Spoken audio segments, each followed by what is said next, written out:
Hi guys, this is Connie. Connie reads Hatchet, Chapter 3.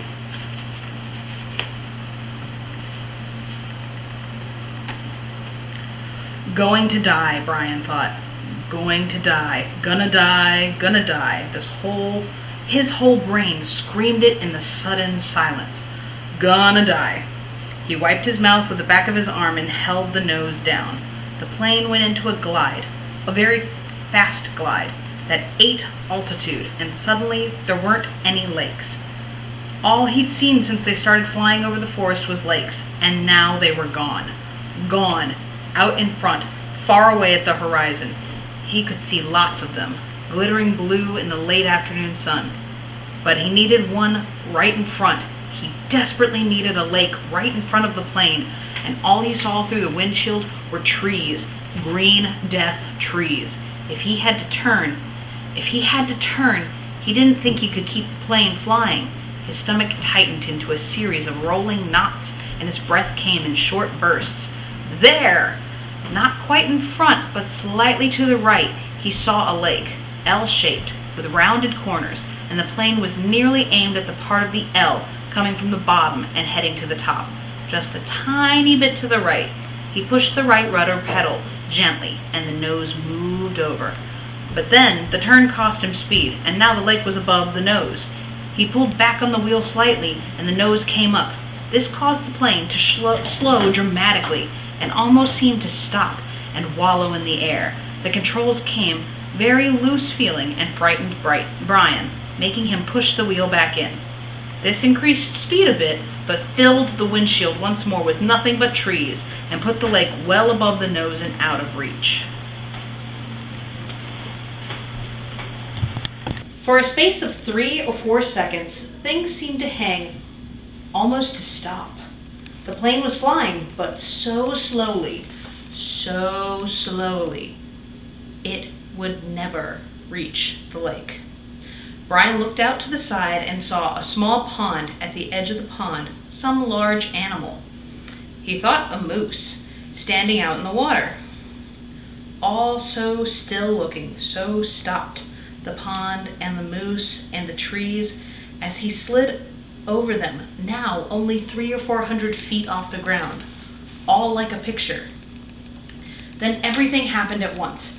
Trees suddenly took on detail, filled his whole field of vision with green, and he knew he would hit and would die. But his luck held, and just as he was to hit, he came into an open lane, a channel of fallen trees, a wide place leading to the lake. The plane, committed now to landing, to crashing, fell into the wide place like a stone, and Brian eased back on the wheel and braced himself for the crash. But there was a tiny bit of speed left, and when he pulled on the wheel, the nose came up, and he saw in front of the blue of the lake, and at that instant the plane hit the trees. There was a great wrenching as the wings caught the pines and at the side of the clearing and broke back, ripping back just outside of the main braces. Dust and dirt blew off the floor into his face so hard he thought there must have been some kind of explosion. He was momentarily blinded and slammed forward in the seat, smashing his head on the wheel. Then a wild crashing sound, ripping of metal, and the plane rolled to the right and blew through the trees, out over the water and down to slam into the lake. Skipped once on the water as hard as concrete, water that tore the windshield out and shattered the side windows, water that drove him back into the seat. Somebody was screaming as the plane drove down into the water. Someone screamed tight animal screams of fear and pain, and he did not know that it was his sound, that he roared against the water that took him and the plane still deeper down into the water.